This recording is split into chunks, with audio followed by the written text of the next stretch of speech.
I have a really fun international cozy mystery series for you that I want to tell you all about. It is the Vish Puri mystery series. There are 5 books in it. It's by Tarquin, and I actually found it while I was looking for diverse books, but it's not really a diverse book, even though it's about all Indians and it takes place in India, because I feel like diverse books are probably in the US. This is what I would consider more an international cozy mystery. Although it has a lot of like strong cozy elements, but some are not so cozy. And we'll talk about that today. But I think this is a 5-star series. I can't wait for more books to come out.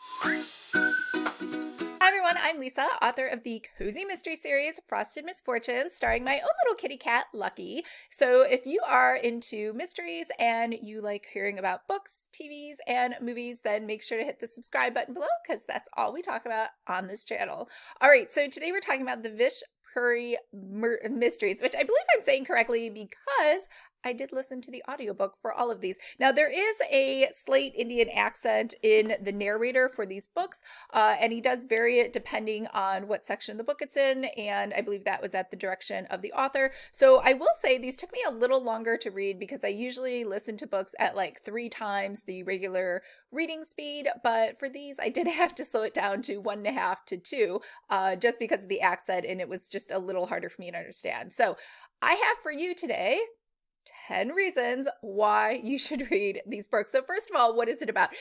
Vish Puri is a private detective in India. He works for the Most Private Detective Agency. I don't know if most is like the best or how it's used in that vernacular, but that's what his agency is. And he has this really awesome team of people that he gives them all nicknames. Like his driver is called Handbrake.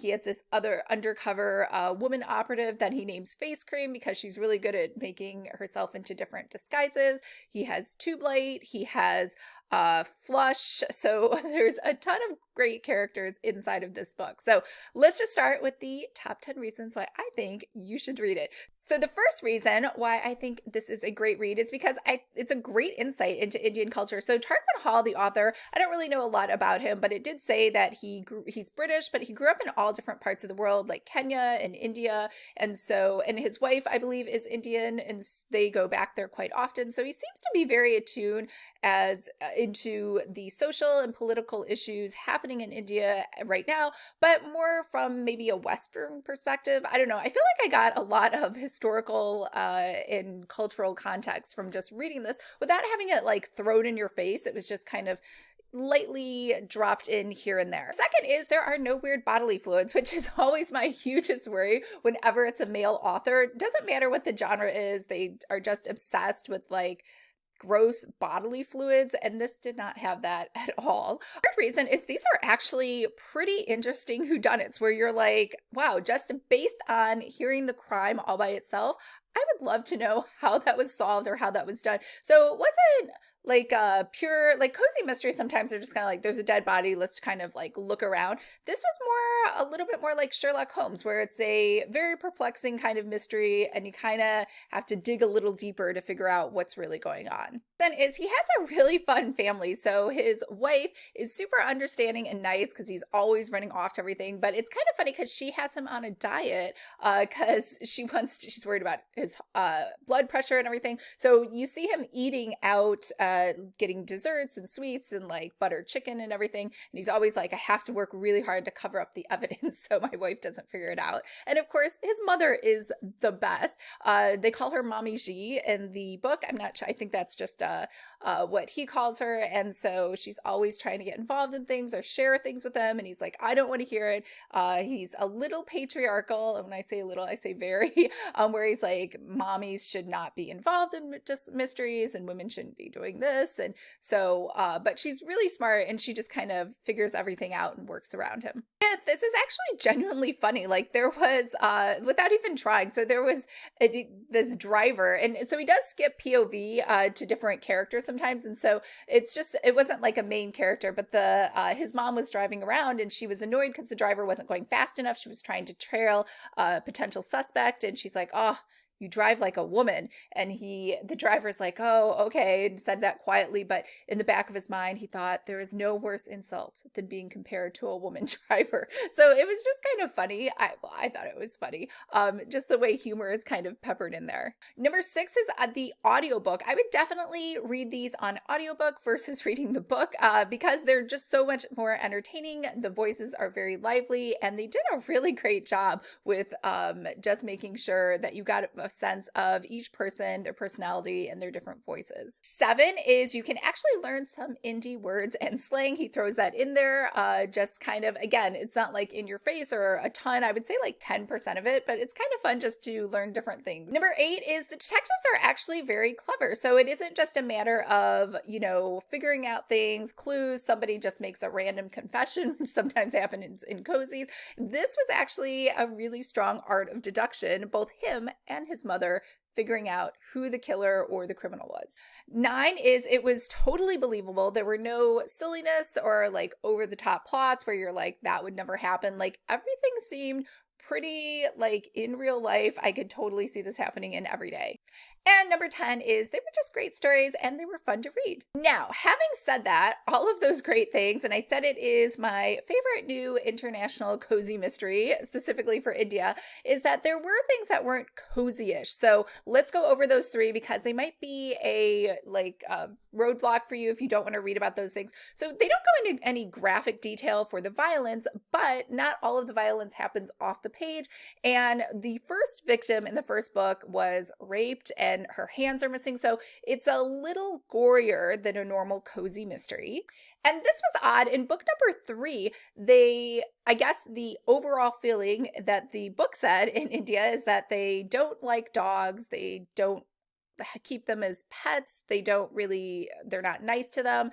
They just want them killed and then taken away by vultures. In fact, in the second book, the author had the main character complaining that the dead dogs in the street were really an annoyance, and because the vultures had been decimated by some accidental poisoning, and because of that they weren't taking the dog carcasses away, which obviously as an animal lover I did find that kind of upsetting. So that's like a non-cozy-ish thing. And then the third thing is everything is in third person POV and it jumps around. So if you are, it's still past tense, but if you're not like into third person, because I do like first person, but listening to it, it wasn't really a big deal. Maybe, but reading it like on paper might be totally different. So again, recapping that list. So the 3 things that make it a little non-cozy-ish are the murder and the gory scenes sometimes don't happen off page and they're a little dicier than a cozy mystery. And the second one is there doesn't seem to be any love for animals in here.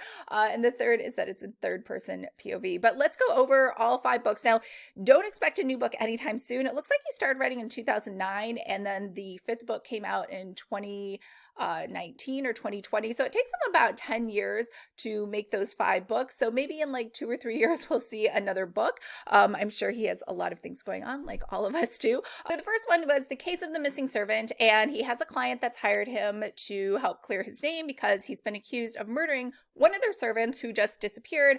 And you get into the Indian culture because the wife of the man that's accused, he's like, well, when did she go missing and why didn't you report it? And she's like, whatever, people go like leave all the time. So it seemed to be like a very callous attitude instead of reporting that. And so that's the one that has the gory dead body. And so they think that dead body is tied to the missing servant.